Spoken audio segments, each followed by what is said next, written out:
అందరికీ నా హృదయపూర్వక నమస్కారాలు. కూటమి ప్రభుత్వం అధికారంలోకి వచ్చి దాదాపు 60 రోజులు కావస్తుంది.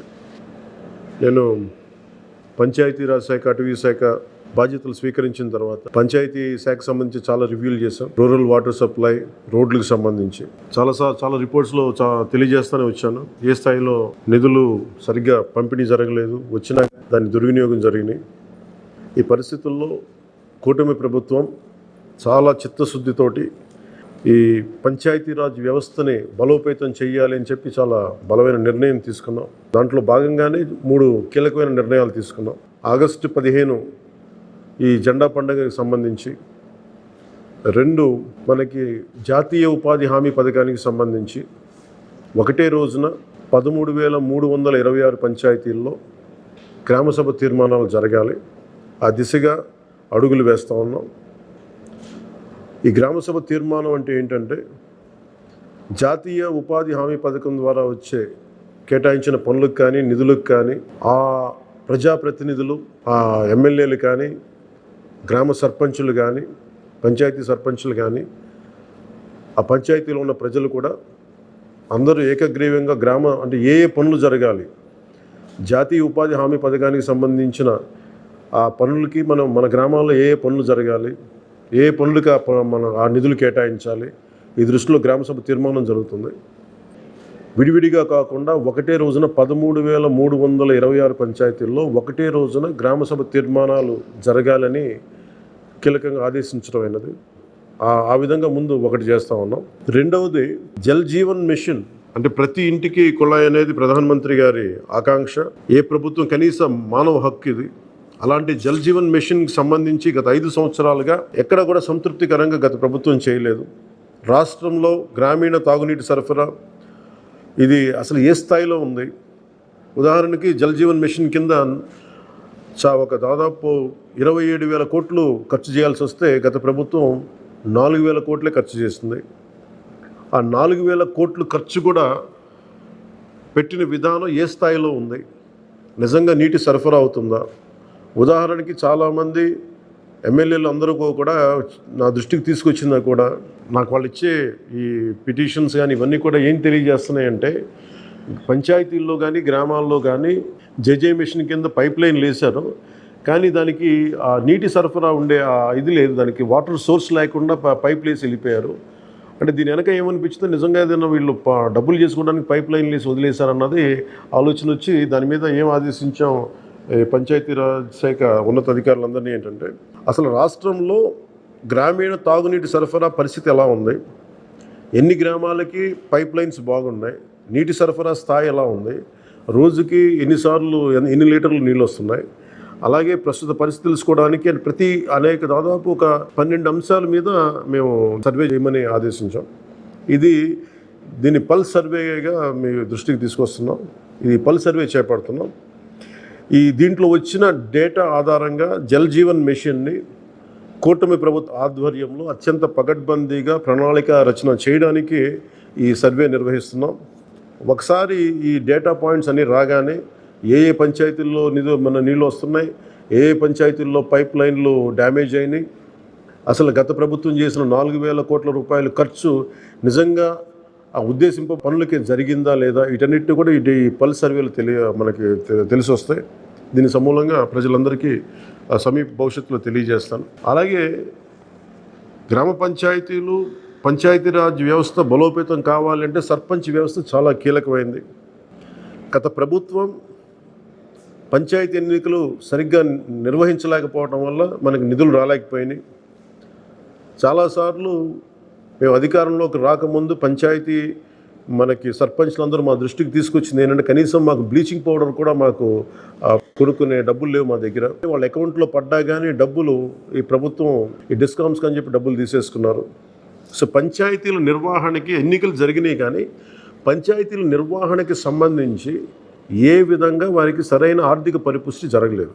నిధులు పడ్డాక ఆ నిధులు దుర్వినియోగం జరిగింది, అది మీ అందరికీ తెలిసిందే. దానికి మరింత వివరంగా ఎప్పటికప్పుడు తెలియజేస్తాం. సో ముఖ్యంగా పంచాయతీరాజ్ వ్యవస్థని, సర్పంచ్ వ్యవస్థని బలోపేతం చేయాలన్నదే మా కూటమి ప్రభుత్వం తాలూకు ఆశయం, ఆకాంక్ష. దాంట్లో భాగంగా ఇప్పటిదాకా గత 30 సంవత్సరాలుగా గత 1990 నుంచి ఇప్పటిదాకా ఎప్పుడు మన 15 ఆగస్టు పండగ జరపడానికి ఇప్పటిదాకా నిధులు ఇప్పుడు సమకూర్చలేదు. చాలా నామకే వాస్తే నామమాత్రంగా ప్రతి పంచాయతీకి, చిన్న పెద్ద పంచాయతీలకి 100 రూపాయలు, చిన్న పంచాయతీలకి, పెద్ద పంచాయతీలకి 250 రూపాయలు చొప్పున ఇచ్చేవాడు. ఒకవైపేమో గాంధీ గారి కలల కన్నా పల్లెలు పట్టుకొమ్మలు అంటూ ఉంటాం, గ్రామీణ స్వరాజ్యం అని మాట్లాడతాం. కానీ ఎన్నికల్లో నిలబడ్డ పంచాయతీ సర్పంచ్కి మటుకు జెండా పండుగ నిర్వహించాలంటే వాళ్ళకి ఇచ్చే డబ్బులు 100 రూపాయలు, 250 రూపాయలు. ఈ రివ్యూ మీటింగ్స్లో మాకు తేలింది ఏంటంటే 100 రూపాయలకి 250 రూపాయలకి 13,326 పంచాయతీల్లో ఏం చేయగలరు? మేము ఒకటే ఆదేశించాను, రాగానే చాలా ఘనంగా జరుపుకోవాలి. గాంధీ గారి ఈ గ్రామ స్వరాజ్యాన్ని నిజంగా మనం ముందుకు తీసుకెళ్లాలంటే ఆ స్టేట్మెంట్ చాలా బలంగా ఇవ్వాలి. 1994లో ఇచ్చిన జీవో 100 రూపాయలు, 250 రూపాయలు, ఒకటి స్వాతంత్ర దినోత్సవానికి, 2 గణతంత్ర దినోత్సవానికి, వాటిని పెంపొందించేలాగా, వాటిని పెంచేలాగా ఒక కీలకమైన నిర్ణయం తీసుకుంది ఈ కూటమి ప్రభుత్వం. ప్రతి ఒక్క పంచాయతీలో సర్పంచులు తలెత్తుకొని సగౌరవంగా జెండా వందనం చేసేలాగా రాష్ట్రంలోని ఎన్డీఏ ప్రభుత్వం నిర్ణయం తీసుకుంది. ఆగస్టు 15న స్వాతంత్ర దినోత్సవ వేడుకల నిర్వహణకు నిధులు కొరత లేకుండా చేశాం. చిన్న పంచాయతీలకి 10,000 రూపాయలు, మేజర్ పంచాయతీలకి 25,000 రూపాయల చొప్పున నిధులు సమకూరుస్తున్నాం. దానికోసమని జీవోను కూడా రిలీజ్ చేశాం. దీనిని పంచాయతీ సర్పంచులు దీన్ని పూర్తిగా సద్వినియోగం చేసుకోమని నేను విన్నవించుకుంటా ఉన్నాను. ఇప్పటి వరకు పంచాయతీలకి ఇంత పెద్ద స్థాయిలో ఆగస్టు 15, జనవరి 26 వేడుకలకు నిధులు ఇచ్చింది లేదు. 34 సంవత్సరాలుగా 1990 నుంచి ఈ మొత్తం ఇప్పటిదాకా పెంచలేదు. 34 సంవత్సరాలుగా ఈ పండగలకి, జెండా వందనం పండగ కానీ, గణతంత్ర దినోత్సవానికి కానీ 100 రూపాయలు, 200 రూపాయలు చొప్పున ఇచ్చేవాళ్ళు. ఈ మొత్తాన్ని గణనీయంగా పెంచాలని చెప్పి కూటమి ప్రభుత్వం నిర్ణయం తీసుకొని జీవో జారీ చేసింది.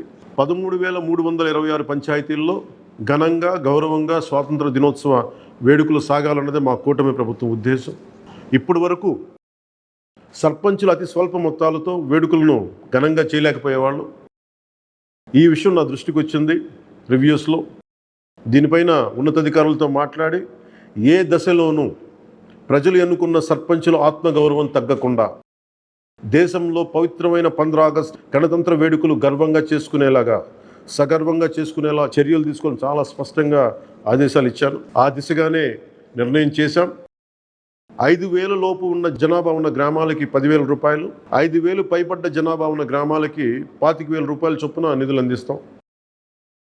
గాంధీ మహాత్ములు కలలుగన్న గ్రామ స్వరాజ్యం సిద్ధించాలన్నదే మా కూటమి ప్రభుత్వం తాలూకు తపన, ఆకాంక్ష. అందులో భాగంగానే పంచాయతీలకి తీర్చిదిద్దే ప్రక్రియకు శ్రీకారం చుట్టాం. ఈ ఆగస్టు 15 నుంచి పారిశుద్ధ నిర్వహణ, రక్షిత తాగునీటి సరఫరా, మౌలిక వసతులతో కల్పనతో గ్రామాల సర్వతోముఖాభివృద్ధి దిశగా అడుగులు వేస్తున్నాం. గౌరవ సర్పంచులందరికీ నా విజ్ఞాపన, ప్రభుత్వం నుంచి విన్నపం, ఆగస్టు 15 నాటి వేడుకల్లో అందరి భాగస్వామ్యం ఉండాలి. పంచాయతీ పరిధిలోని పాఠశాలల్లో వ్యాసరచన, క్విజ్, డిబేట్ పోటీలు, క్రీడా పోటీలు నిర్వహించాలని కోరుకుంటా ఉన్నాం. ఉపాధ్యాయులు భాగస్వామ్యంతో వీటిని నిర్వహించాలని కూడా ఆదేశాలు ఇచ్చాం.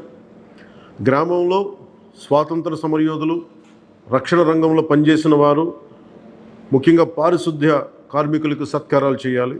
గౌరవ ప్రధానమంత్రి గారు ఇప్పుడు కూడా పారిశుద్ధ్య కార్మికులకి ఏ స్థాయిలో గౌరవించారో అందరికీ తెలిసిందే. రాష్ట్ర ఎన్డీఏ ప్రభుత్వం కూడా ఆ దిశలోనే గౌరవ ముఖ్యమంత్రి శ్రీ నారా చంద్రబాబు గారి ఆధ్వర్యంలో పారిశుద్ధ్య కార్మికులకు అదే గౌరవం ఇవ్వడం జరుగుతుంది. సో ఈ విధంగా మేమందరం బలంగా, చాలా కీలకంగా పనిచేస్తూ ముందుకెళ్తున్నాం. దీని అందరికీ ప్రజలందరూ ఆశీస్సులు కావాలి. సర్పంచ్ వ్యవస్థని, పంచాయతీరాజ్ వ్యవస్థని బలోపేతం చేసే విధంగా ఈ ప్రభుత్వం ఉంటుందని మీ అందరికీ తెలియజేసుకుంటూ, ఒకే ఒక విన్నపం, ఇది పర్యావరణానికి పరిమితులకు లోబడి పర్యావరణ పరిరక్షించేలా ఈ పండుగ ఉండాలి. ప్లాస్టిక్ వాడటం కంటే కూడా జెండాలకి ఆల్టర్నేట్గా ముఖ్యంగా మన చేనేత జెండాలు ఏదైనా వాడండి. అలాగే ఇప్పుడు నేను పెట్టుకుంది కూడా పర్యావరణానికి హాని కలిగించింది. ఇది దీంట్లో సీడ్ ఉంటుంది, దీంట్లో ప్లాంట్ అని చెప్పి ఒక సంస్థ ఏదో ఉంది, వాళ్ళు ఇచ్చింది.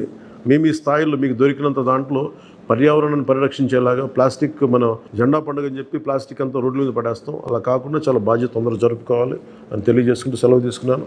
జై హింద్.